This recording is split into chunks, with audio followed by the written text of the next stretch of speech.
Well, we're back right here in the studio, and we have with us right now our guest, Ali Alamdar, who is a well-known artist right here in the state of Kuwait. Ali, welcome to our program, Hala Kuwait. Thank you very much. Thank you for having me. It's a pleasure to have you with us this evening right here on the program. And first off, Ali, let's start a little bit by telling our audience a little bit about yourself. I mean, you're an artist, so when did you get involved in art? Right, so my name is Ali Alamdar, Kuwaiti born, started getting into art in 2016. But funnily enough, I never planned to become an artist. Obviously, as a kid, I used to draw, but that's what kids do. Yeah, we all like to draw, scribble a little bit. I used to draw planes all day long. Okay. But in 2016, before getting into art, I was into lifting in the gym and bodybuilding. So that's kind of a little bit similar, like sculpting your body. It is. And now doing a little bit of art of sculpting. It is. I treat painting as sculpting. Like when I paint, I treat it like a 3D figure. But I was into bodybuilding before getting into art, and due to being into bodybuilding, I had different role models, and I had an encounter with one of them that made me feel an intense amount of emotion that led me to trying to express it in a way, and that way was with drawing. So I literally woke up one day and I could draw a face. Wow. And I just thought, let me try that again, because I had a different role model who plays football, and I drew him, kept doing that over and over again, and somehow became an artist. Excellent. Yeah. Tell us a little bit about your artwork. We'll get into more detail later, but briefly about it. So briefly, I do oil painting. That's my main medium. I've been doing that for 10 years at this point. Mainly my work focuses on autobiographical experiences that I go through. I try to focus on showing the beauty and the scars left behind by things that tried to erase you. So initially, it was the beauty and imperfection, but then it developed into more of this thesis as I grew older. That's basically what I try to do, show the authenticity. Kind of let your art speak of your emotions. Right. I do it in a way to speak about relatable emotions, but I do it in a way that's specific to me, and that's why, thankfully, a lot of people relate with the work, because they feel the authenticity behind it. Well, Ali, you know, it seems like you've done a lot of great things in your young life. I mean, from bodybuilding to being an artist, and you're also a marketer in one of the companies here, a graduate of the United States. So where did your confidence come from, Ali? Tell us a little bit about that. That's something I cannot really explain, but as a kid, I've always felt like I was meant for something bigger, ever since I was born. For example, one of my goals was to not work an office job, and I knew for a fact I would never do that. Okay. And now, as a 25-year-old, I don't work an office job. I work a job where I just walk around and do different tasks, and I have different missions that I need to accomplish. You like to be on the go. I don't like sitting at a desk. I like to be constantly moving, constantly in motion, and being challenged. I love being challenged. That's the main thing that keeps me going, and that's the thing that keeps me growing. But yeah, it's an innate thing. I was born with the confidence that I'm meant to be something, and I know I was not meant to be average. Well, I'm sure the audience can feel your enthusiasm for what you're talking about and so forth. So how did moving to Houston at a young age change you, Ali? I mean, it changed me tremendously. If I begin explaining it, it's going to take a while, but moving to a new country as a young kid. New culture, new society. Everything. It changes the way you think. I mean, obviously, there's a different mindset in Houston. Sure. The language itself forces you to think in a different way. For example, at this point, I don't think in Arabic or English. It's just a bunch of symbols that make sense. But it just changed the way that I think, the way that I act, the way that I structure my life. I became more disciplined. My interests completely changed when I compare them to people my age here in Kuwait. But yeah, it was the thing that brought me to this point, I believe. It was the best thing that's ever happened to me in terms of my growth as a person. Great to hear that. So how do you feel then after leaving Houston, coming back to the state of Kuwait, getting in the workforce, your artwork and so forth? So tell us a little bit about that transition. I expected it to be a lot harder than it was, because I did that once in 2016. I came back to Kuwait from Houston after living for a few years, and it was not an easy transition. But now, ever since I finished college and I came back, it was very, very easy as an adult, because I did not have to go to school, which I think made life easier. But I definitely miss Houston a bunch. I would love to go back, because I spent a majority of my life there. That's right. So stay in contact with people there? Yeah, absolutely. I can't forget about my friends. But coming back to Kuwait, I feel a lot more comfortable, especially with all the experiences that I had in Houston. Applying them here in Kuwait, I feel like I have an advantage in some sort. So Ali, you were saying earlier at the top of our interview that you met a lot of different people, role models, and who helped you along your journey. So I think C.T. Fletcher was one of them? That's the main one. That's the main right. one. So tell us, how did that unexpectedly lead to your art, please? And tell us about C.T. Fletcher. Yes, so C.T. Fletcher was a power lifter. He had a very, very inspiring story where he passed away, and then he had, like, during a heart operation multiple times, and he was told he would never lift again, and then he came back and became one of the strongest people on earth. So going through death and coming back is just, you can't, beat that. In 2016, there was a fitness expo in Texas where I attended, and he was there hosting a meet and greet and then a seminar. Obviously, I could have waited in the meet and greet line, but it would have taken too long. So I went to the seminar. There was nobody there. He was in front of the stage with his entourage of the bodyguards and all that. Since there was nobody there and people were still filing in, I thought I would go say hi to him. I went to him and said hi, or tried to say hi, but his bodyguard rejected me. Blocked it in the beginning. He was like, go back to your seat. Okay. So I did that. Were you persistent? No, I was like, cool, I'm just going to go back to my seat. Because I sat front row, so he would have seen me. Yeah. As I was walking back to my seat, I turned around to sit down, and C.T. Fletcher was literally right here. Wow. I started shaking. I still have the videos of it. But meeting him in that way, where he saw me, it just made me feel a lot of emotions. So I went back home, and I remember that I had an art kit that I haven't used. I was like, this might be the perfect way to do it. I have never done a portrait before, but I was like, I'm just going to pick a picture of him off the internet and try to draw it. And I did that, and now we're right here. That's wow. the starting point. That was the start. Yeah, that was the start. Okay, so it looks like you like portraits, right? I love portraits. So tell us, what do you remember now about creating this first portrait? It took me all day long. It took all day long. I still remember I started in the morning and then ended at night. And I feel like I remember that day, my dad and his cousin were together, and he walked in, and then I showed him the drawing, and he was very happy with it. Nice. I still remember sitting on the couch and drawing it all day long. And it's a very simple portrait looking back at it, but at that time it was good enough for me to keep going. So excellent, excellent. That's great to hear. So did you realize then that you had a passion for art, and you could seriously become an artist? Was it from then? No. You kind of left it and came. Tell us about that then. Okay, so when I started drawing, it was just for fun. I was just passing time. I was bored. It was summer break.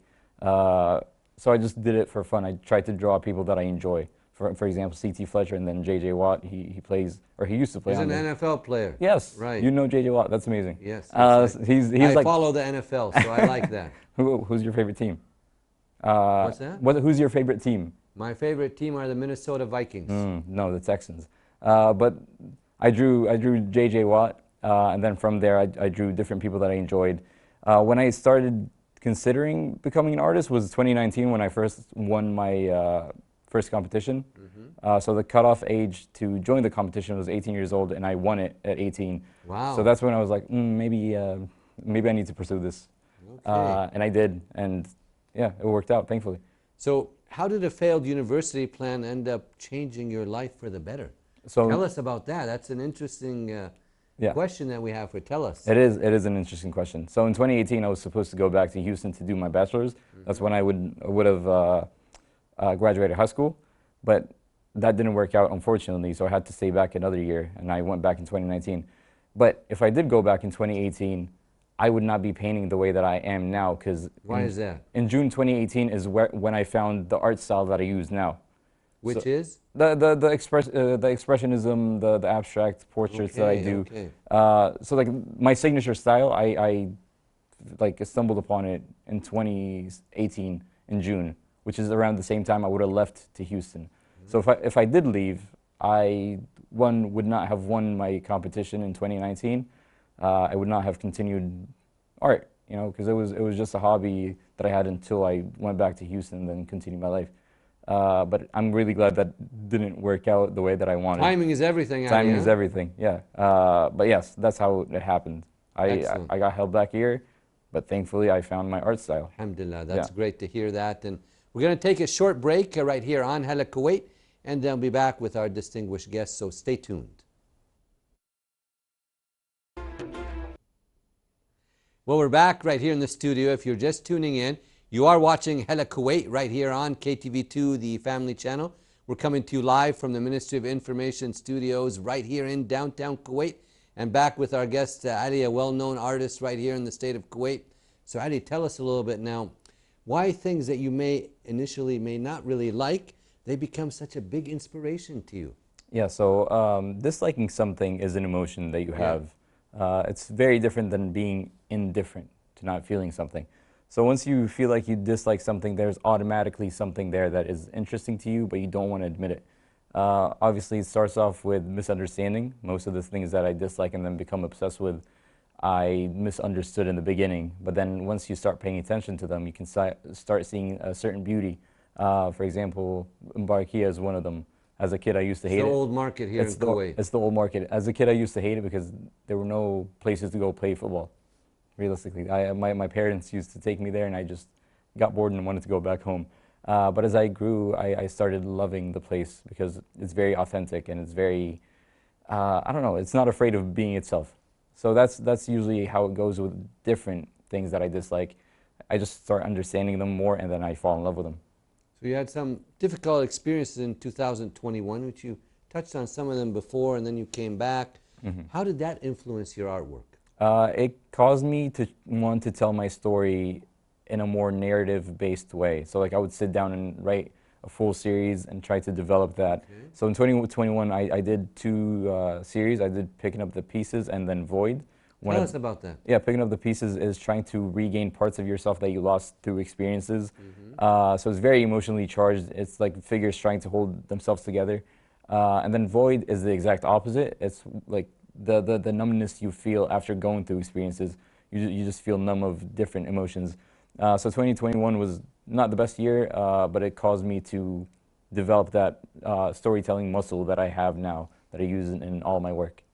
So tell our audience a little bit about some of the artists that you kind of look up to. Yeah. Maybe internationally. Tell us a little bit about them. There are so many. A few of the main ones. So the main one's Ryan Hewitt. He's a South African artist. That's been my main artist that I've looked up to.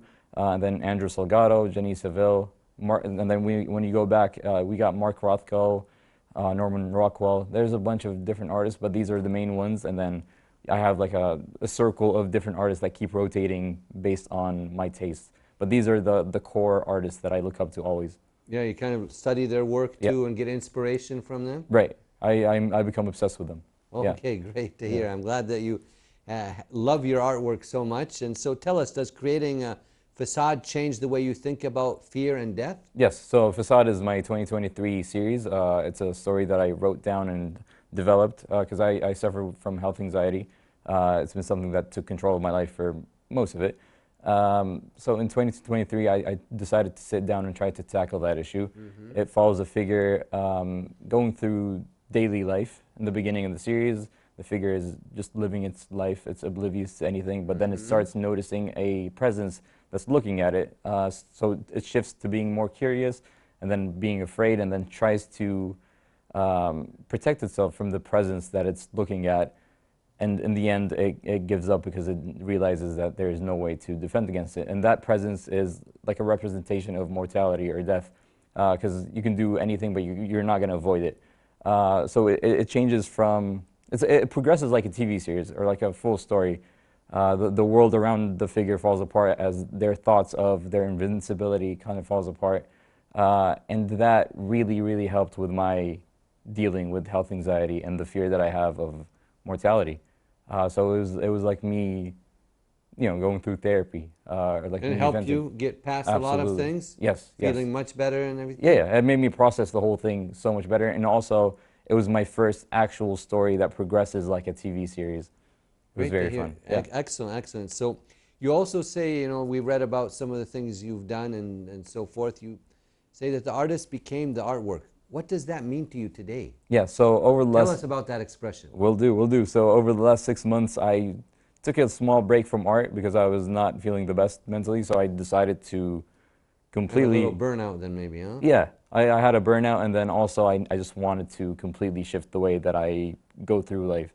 So I changed the way that I look, the way that I think, all of it. So I focused on myself. I became my project for the last 6 months.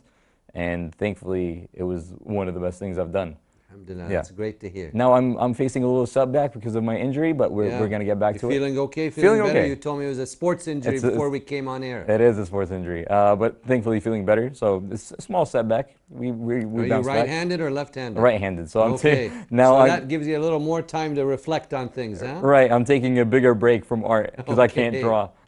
Well, hopefully you'll recover soon and get back to your artwork and keep going and doing. Portraits is the thing that you really like to do. Portraits and figures. And now I'm trying to move towards just more. What do you want to move to? I don't know, just more objects, more still life, but in a way that's fun and not just like, you know, painting objects. Tell different stories in different interesting ways. That's what I try to do. Okay. Yeah. So tell us a bit how you do that now. I mean, what are you thinking to do now in the future? Right now there's a story that I would love to tell. It's about how the smallest moments in life lead to the biggest consequences. Because whenever I drive around, I look at people and I wonder if like what they're doing currently is leading them to their greater destination or their goals. I would love to know how. Or are they just going through the motions? Right. Because that's very interesting. You can't really tell unless you look backwards. Like Steve Jobs once said, you can't connect the dots looking forwards. You can only connect them looking backwards. True. So I'm trying to see if I can predict the dots before they happen, which is, you know, it's just a fun experience or experiment that I would like to undertake. But realistically, I'm not going to know which small moment is going to have the biggest effect in the future. We'll just keep going. Yeah. Things I'm sure will work out very well. So how did, you know, your health anxiety change your relationship with bodybuilding? Do you go back to that? I did go back to that, but now, as you can tell, it's not injury. So again, just a little break? Yeah, I'm taking a little break. I have to take it. But 10 years ago, 10 years ago, my health anxiety is the reason that I stopped lifting. But I used to be obsessed with it. It was my art before becoming an artist. It's something that I did every single day. I didn't take any breaks. But then all of a sudden, because I convinced myself that something was wrong, I just stopped it. But now we're back.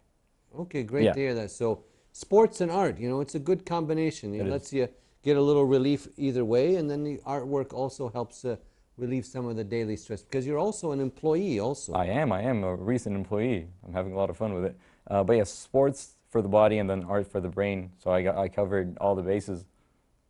So again, you had a lot of different things that you had in mind and working on. As we're coming towards the end of our interview this evening, do you have any last words for the audience watching Hala Kuwait this evening? Yes, I just want to thank them for their constant support of me and my art. Also, I'd recommend them to follow their passions. I mean, you only have one life, and if you don't have something to strive for and something that drives you, then I recommend that you look for that, because it just makes life a lot more fun to experience. That's the main thing. Well, Ali, it was a pleasure having you on our program. We wish you all the best of luck in your future endeavors, and please come back and visit us anytime soon, and speedy recovery. Thank you very much. I mean, we can tell the producers, bring me back. It was a pleasure being here. Had a lot of fun. Hopefully I see you soon. Thank you, Ali, for coming. Wish you all the best of luck. We'd like to thank our guest, Ali, for joining us this evening. Wishing him all the best of luck in his future endeavors. Right now we're going to move on to another one of our amazing reports this evening, so stay tuned.